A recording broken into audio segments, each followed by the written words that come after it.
Good morning student. Last lecture में अपन ने study किया था किसके बारे में, जेनेटिक्स एंड जीनोमिक के बारे में। In genetics and genomics first of all we study about introduction of genetics. In introduction of genetics we study about the definition of genetics. What is genetics? Genetics is a study of inheritance and variations, and the father of genetics is Gregor John Mendel, and the father of modern genetics is W. Bateson, and the father of experimental genetics is T.H. Morgan. Then we study about the time period of genetics. The time period of genetics divide into three parts. First pre-Mendelian, second Mendelian, and third post-Mendelian.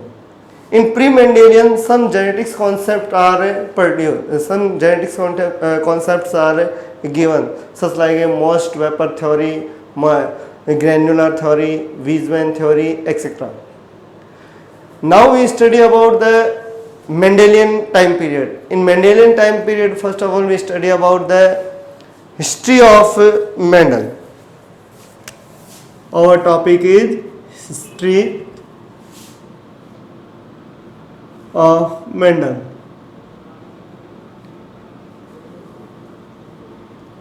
Mendel की history, it means Mendel की जो life cycle है, अपना जो Mendel का जो complete life है वो किस टाइप का है, यानी इसका बर्थ कब हुआ, उसका डेथ कब हुई, उसने कौन से एक्सपेरिमेंट शो किए थे, उसने किस टाइप से अपने एक्सपेरिमेंट को कौन सी बुक्स में पब्लिश करवाया था, वो चीज़ें।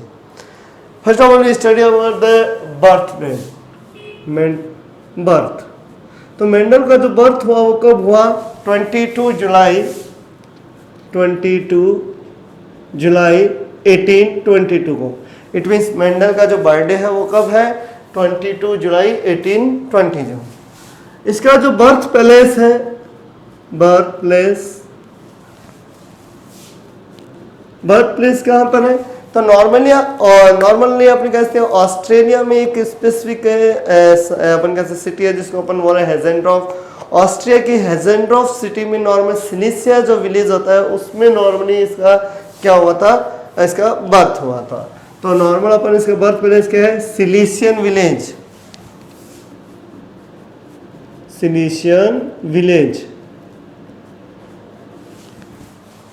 ऑफ हेजेंड्रॉफ।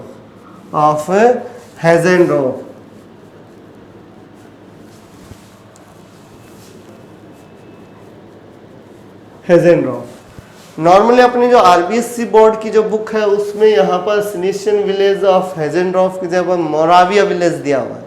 कौन सा विलेज दिया है, मोराविया विलेज, जो नाउ अपने कहते हैं, जो अपने इस टाइम अपने रिसेंट में वो किस में है, चेकोस्लोवाकिया में होता है। तो अपनी जो आरबीएससी बुक है उसमें क्या है, Moravia village. Now in Czechoslovakia. अभी कहां पर आ रहा है ये, चेकोस्लोवाकिया में।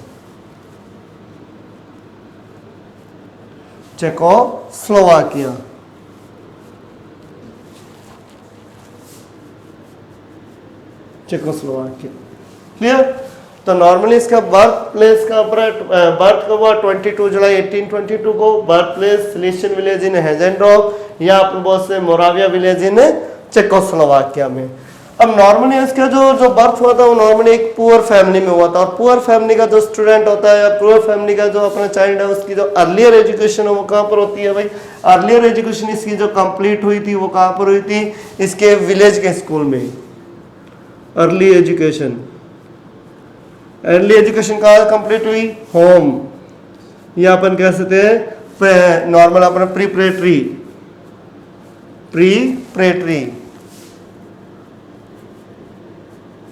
स्कूल में, कहाँ पर कंप्लीट हुई, प्रीपरेटरी स्कूल में कंप्लीट हुई। इसकी हायर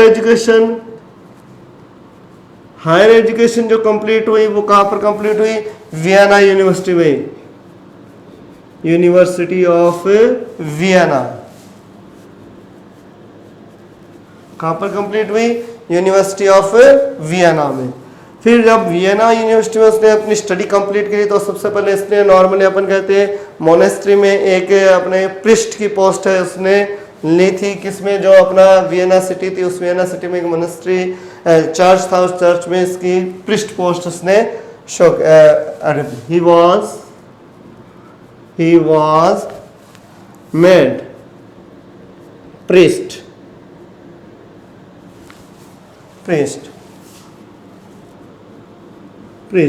कहाँ पर प्रिस्ट कहाँ पर बना, कब बना? इन 1843। कहाँ पर था प्रिस्ट पोस्ट किसने ली? इसने 1843 में। एंड इसको प्रिस्ट पोस्ट के बाद में उसने आफ्टर 6 ईयर के बाद 1849 में इसको एक डिग्री दी गई। कौन सी? अपने यहाँ अपन कहते हैं अपना जो इसको हॉनर डिग्री दी गई, कौन सी? अपने ग्रिगोर की। तो ग्रिगोर की जो डिग्री है वो कब मिली थी? 1849 में।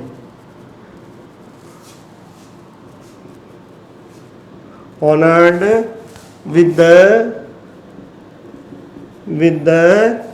Grigor title, with the Grigor title, Grigor title in 1849। 1849 में इसको कौन सी डिग्री दे दी गई? 1849 में इसको ग्रिगोर, और यहीं से इसका कंप्लीट अपन कहते हैं नेम जो हो गया वो क्या हो गया? ग्रिगोर जॉन मेंडल हो गया। अब इसने फर्स्ट अपने जब इस टाइटल हो गया उसके बाद में लगभग अपने इस मेंडल ने 1854 में, कब? 1854 से 1864 तक नॉर्मली आपने क्या किया? वेरियस टाइप का फंक्शन वर्क करता रहा उसमें। नॉर्मली फिर 1857 से उसने 1864 तक अपने जो एक्सपेरिमेंट है जो जेनेटिक्स पर डिपेंड थे वो एक्सपेरिमेंट करना स्टार्ट किया था। इट मीन्स उसने अपने जो एक्सपेरिमेंट थे वो कितने ईयर तक कंप्लीट किए थे? 8 ईयर में कंप्लीट किए थे।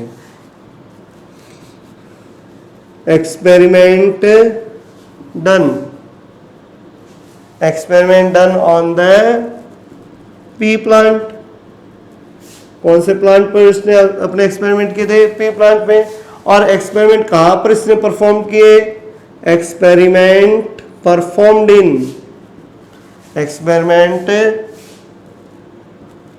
Performed in monastery garden. कहां पर इसने अपने जो अपना प्रिस्ट पर आपने जिसमें चर्च में था उस चर्च में जो गार्डन था उस मोनेस्ट्री या अपन कहते गार्डन के अंतर्गत इसने क्या किया था? अपने एक्सपेरिमेंट शो किए। मोनेस्ट्री गार्डन कहाँ पर इसमें एक्सपेरिमेंट शो किए? अपने मोनेस्ट्री गार्डन में इसमें एक्सपेरिमेंट अपने शो किए। और नॉर्मली एक्सपेरिमेंट कब तक किए? लगभग 8 ईयर तक किए। अब कौन कौन से एक्सपेरिमेंट इसने शो किए?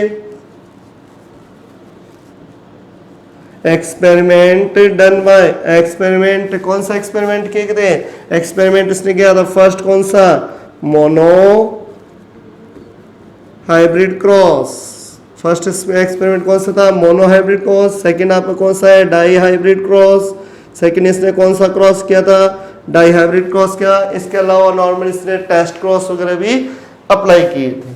फिर नॉर्मल इसने अपने एक्सपेरिमेंट को पब्लिश करवाया। एक्सपेरिमेंट पब्लिश्ड इन, किसमें पब्लिश करवाया? तो उस टाइम एक ब्रूना सिटी जो थी उस ब्रूना सिटी की एक पॉपुलर बुक थी the natural history society of Bruna. तो उस बुक में इसको अपने जो एक्सपेरिमेंट थे उसने क्या करवा दिए? पब्लिश करवा दिए। तो कौन सी बुक में इसने पब्लिश करवाए? The natural history of the natural history society of Bruna. The natural history society of Bruna. इस बुक में इसने अपने एक्सपेरिमेंट है वो पब्लिश करवा दिए। और जो एक्सपेरिमेंट पब्लिश करवाए तो वो किस टाइटल से, यानी इस बुक में इस एक्सपेरिमेंट का टाइटल क्या रखा? तो टाइटल जो था वो टाइटल क्या था? Plant experiment of plant hybridization. Experiment of plant hybridization. तो इस टाइटल के थ्रू नॉर्मली क्या कर दिया इसने, अपने जो अपने एक्सपेरिमेंट है उसको पब्लिश करवा दिया।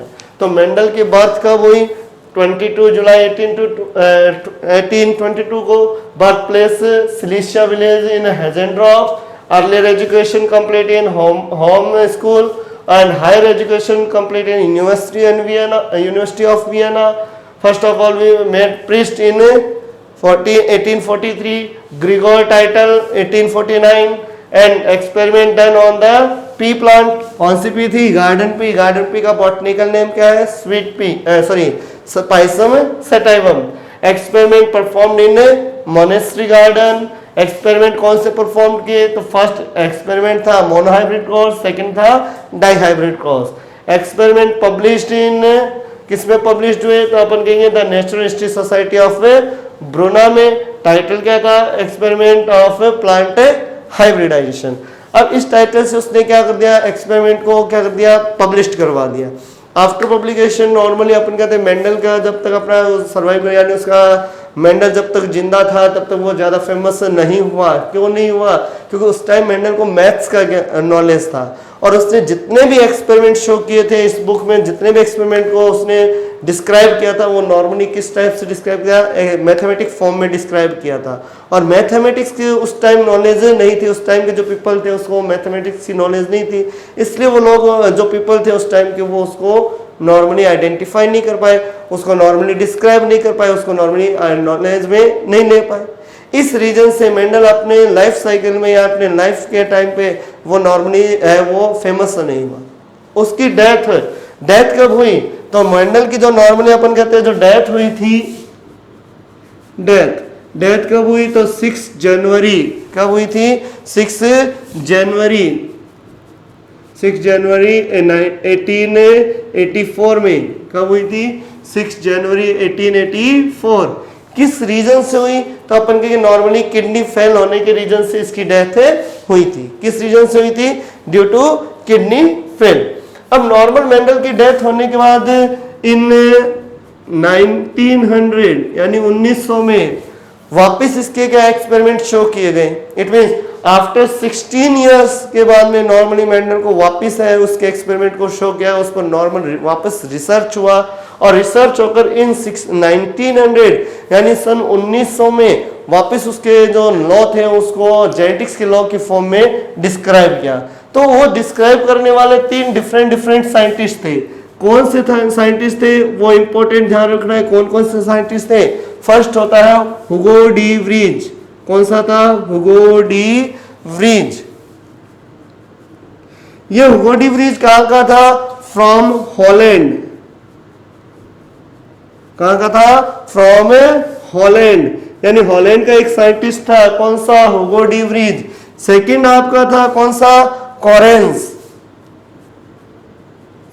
कॉरेंस कहां से था, फ्रॉम जर्मनी। कहां का था, जर्मनी,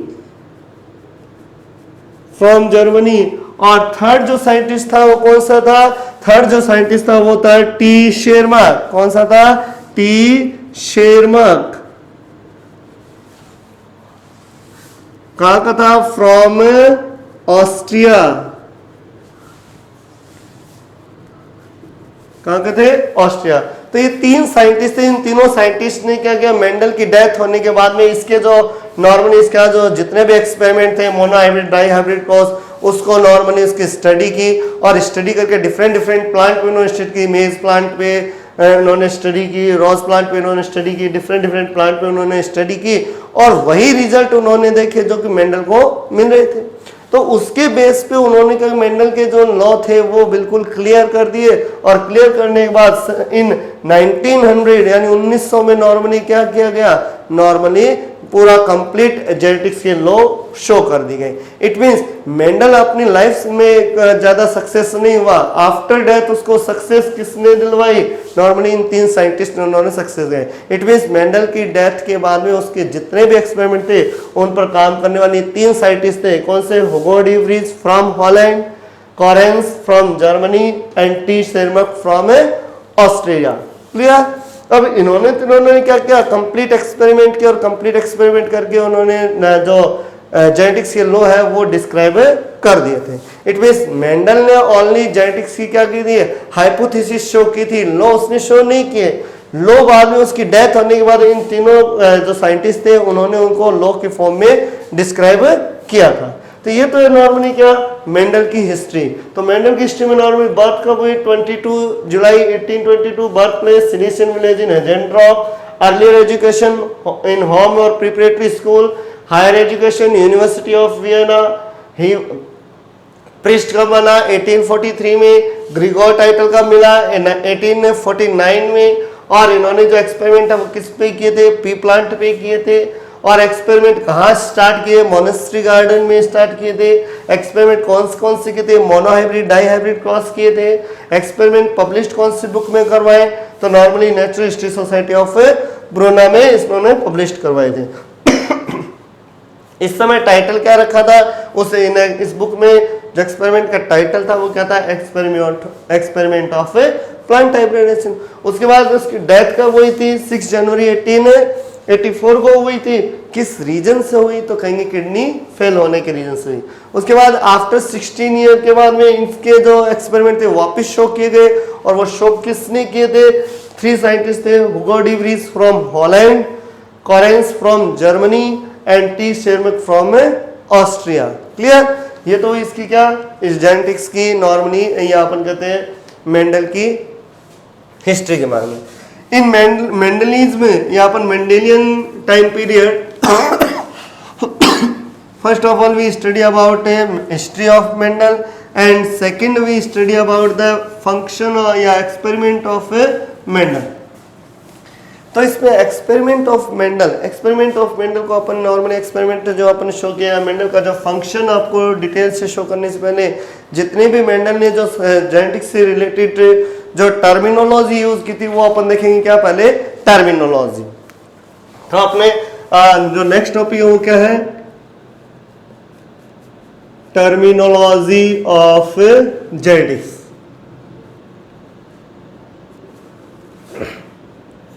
जेनेटिक्स की टर्मिनोलॉजी में सबसे फर्स्ट जो टर्म्स है वो कौन सी है आपकी, फर्स्ट टर्म है traits.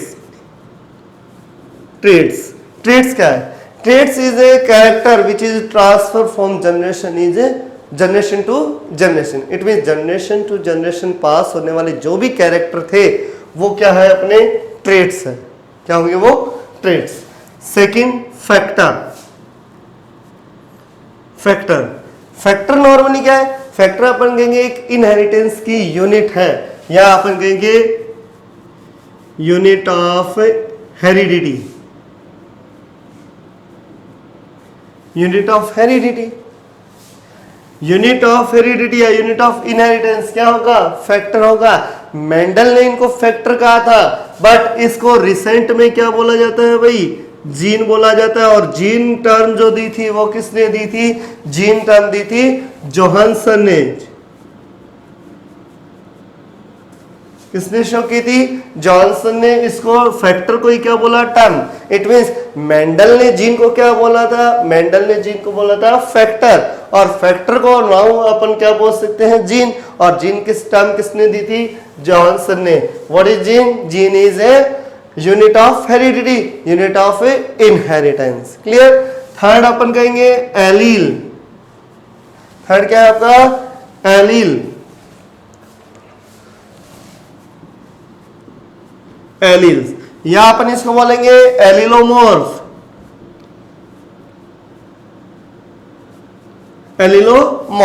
What is allele, allele is a normal अपन कहते हैं एलील क्या है, तो अपन कहेंगे जो जितने भी अपने कॉन्ट्रास्टिंग ट्रेड्स होते हैं उन कॉन्ट्रास्टिंग ट्रेड्स के जो सिंबल होते हैं, उस सिंबल के जो ग्रुप होते हैं उसको अपन क्या बोलते हैं, एलील। वो सिंबल क्या है, एलील, बट उनका ग्रुप क्या होगा, एलिलोमॉर्फ। लाइक एग्जांपल अपन देखें कि भी नॉर्मल अपना क्या है, एक टॉल प्लांट है, तो टॉल प्लांट को अपन ने इसके 2 कॉन्ट्रास्टिंग ट्रेड हो सकते हैं। एक तो क्या हो सकता है भाई टॉल, और एक कैसा हो सकता है ड्वार्फ। तो टॉल को अपन ने कैपिटल टी से शो किया है, ड्वार्फ को किससे शो किया है, स्मॉल टी से। तो नॉर्मली इस कॉन्ट्रास्टिंग ट्रेड्स के जो पेयर होते हैं, जैसे अपन ने ये पेयर बना लिया, ये इस टाइप से पेयर बना लिया, तो ये पेयर क्या है, नॉर्मली एलिलोमॉर्फ है। अब एलिलोमॉर्फ होते हैं वो होमोजाइगस भी हो सकते हैं और हेट्रोजाइगस भी हो सकते हैं। तो अपन देखिए homozygous, homozygous homozygous it means normally अपन कहेंगे जो एलिलोमॉर्फ होते हैं, इस एलिलोमॉर्फ में जो एलील्स होते हैं अगर वो सेम टाइप के हैं, इसमें सेम टाइप के उसमें सिंबल है, जैसे इस टाइप से शो कर दिया है, capital T, small T, capital W, small W अपन ने शो किया, इट मींस वो क्या है, होमोजाइगस। ऐसे ही अपन ने देखिए कौन सा, हेट्रोजाइगस। हेट्रोजाइगस कंडीशन क्या होगी कि जो एलिलोमॉर्फ होते हैं उस एलिलोमॉर्फ में जो एलील्स होते हैं, एलील्स के जो सिंबल होते हैं, कॉन्ट्रास्टिंग ट्रेट्स के जो सिंबल होते हैं वो डिफरेंट होते हैं। जैसे अपन ने एक तो कह दिया डोमिनेंट कैरेक्टर को शो कर दिया और एक रिसेसिव कैरेक्टर छोड़ दिया, ये अपन ने क्या बनाया, एक एलिलोमॉर्फ बनाया। इट मींस इसमें क्या है, एक डोमिनेंट कैरेक्टर है, एक कैसा है, रिसेसिव कैरेक्टर है। तो डोमिनेंट और रिसेसिव कैरेक्टर दोनों अगर एक साथ एक ही सिंगल एलील्स में प्रेजेंट है तो उसको अपन क्या बोलेंगे, हेट्रोजाइगस कहेंगे। It means individual which possess two contrasting alleles is called homozygous। Next अपन बात है होमोजाइगस हेट्रोजाइगस के बाद में F1 and F2 generation. F means filial, या अपन नॉर्मली कहते हैं जनरेशन। तो यहाँ F1 F2 जनरेशन क्या है, तो नॉर्मली अपन कहते हैं कोई भी टू पेरेंट्स है, जैसे होमोजाइगस कंडीशन में एक अपन कहते हैं डोमिनेंट कैरेक्टर है और एक रिसेसिव कैरेक्टर है। कौन कौन सा है, एक डोमिनेंट कैरेक्टर है, इट मींस एक डोमिनेंट एलिलोमॉर्फ है और एक कैसा आपका रिसेसिव एलिलोमॉर्फ है। दोनों होमोजाइगस कंडीशन में इनका अगर अपन ने क्रॉस करवाया तो क्रॉस करवाने से एक अपने को हेट्रोजाइगस कंडीशन से एलिलोमॉर्फ मिला। ये जो ऑफ स्प्रिंग होती है इसमें नॉर्मली अपन कहते हैं कि जो ऑफ स्प्रिंग आई है वो कौन सी होगी, F1 जनरेशन की होगी। कौन सी होगी, F1 generation. It means F1 generation क्या है, normally generation which is produced by two parents is called F1 generation. And what is F2 generation, F2 generation, the generation which is produced by the self pollination in F1 of spring, यानी F1 की जो of spring produce हुई है उनके बीच अगर self pollination करवा दे तो उससे जो न्यू ऑफ स्प्रिंग प्रोड्यूस होगी वो न्यू ऑफ स्प्रिंग कौन सी होगी, आपकी F2 जनरेशन होगी। कौन सी होगी, F2 जनरेशन होगी। तो ये हो गई आपकी कौन सी, F1 and F2 generation. Next आता है अपना डोमिनेंट कैरेक्टर। कौन सा है आपका, डोमिनेंट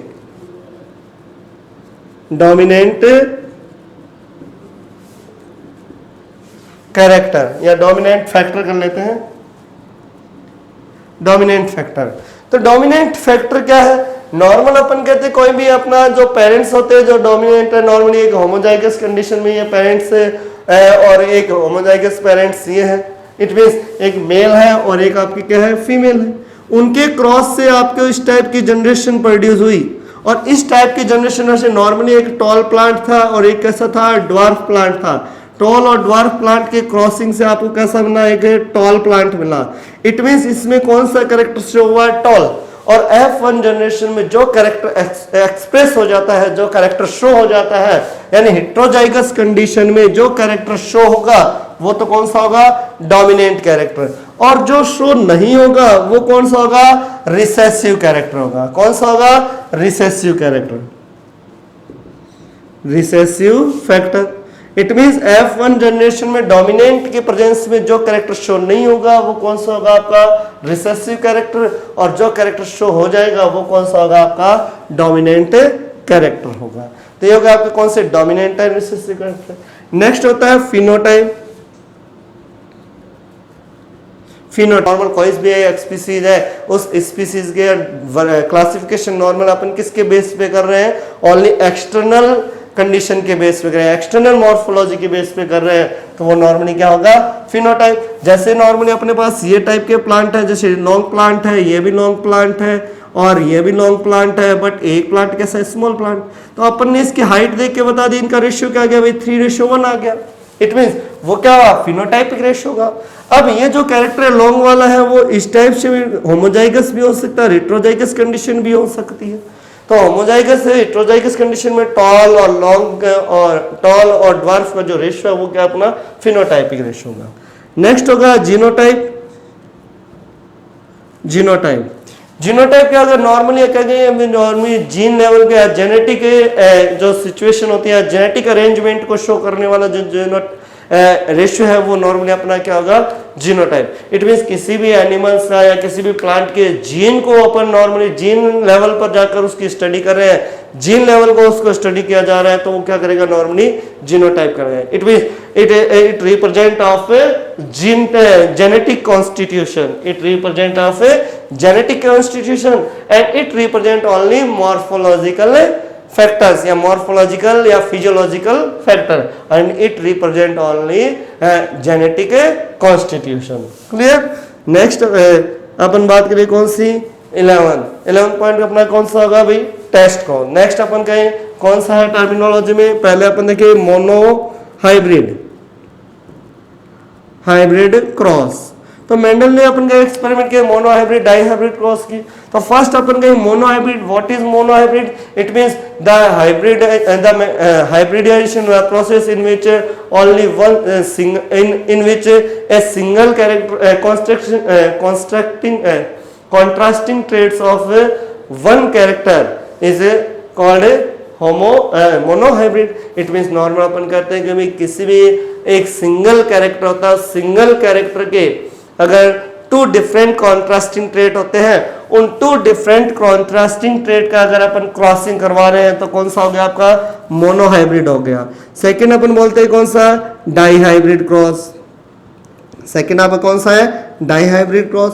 तो डाईहाइब्रिड क्रॉस में क्या है कि भाई टू टाइप की या टू पेयर है अपने पास, यानी normally two character, two different character है। जैसे मोनोहाइब्रिड क्रॉस में तो क्या था भाई, अपने पास एक जो लेंथ का या अपन कहते हैं हाइट का कैरेक्टर है, हाइट के कैरेक्टर में टू कॉन्ट्रास्टिंग ट्रेट्स है, कौन सा, लॉन्ग और शॉर्ट या टॉल और ड्वार्फ, उनके बीच क्रॉस करवा रहे हैं, यानी सिंगल कैरेक्टर के बीच क्रॉस करवा रहे हैं, वो तो कौन सा हो गया, मोनोहाइब्रिड।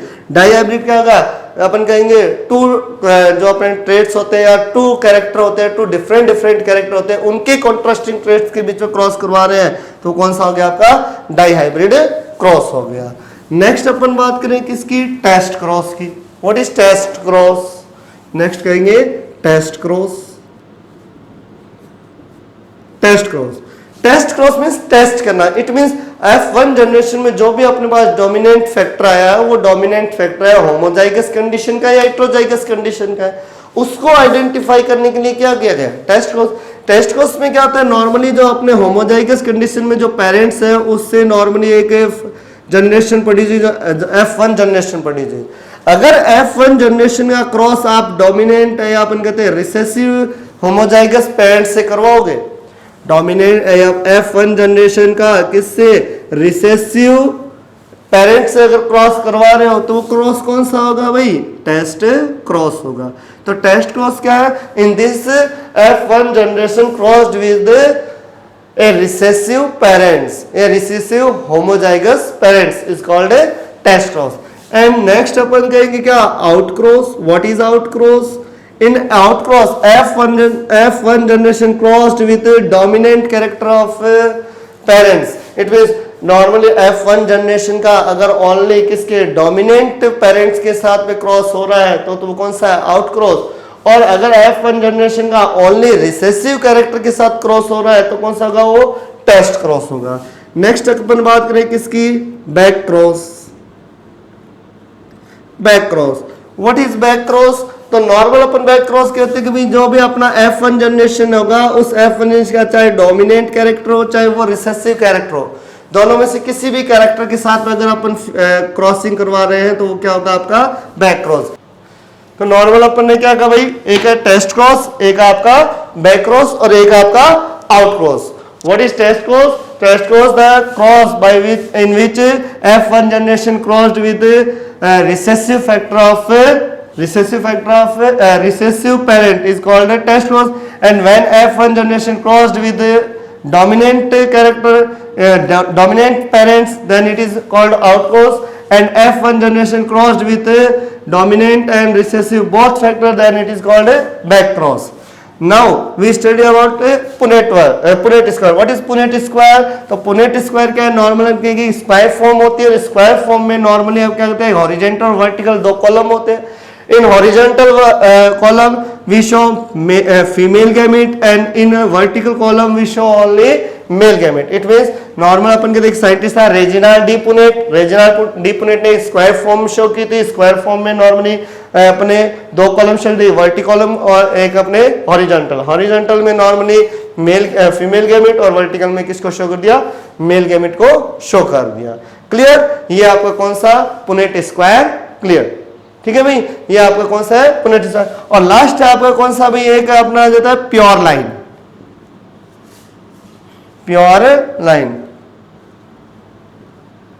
प्लांट।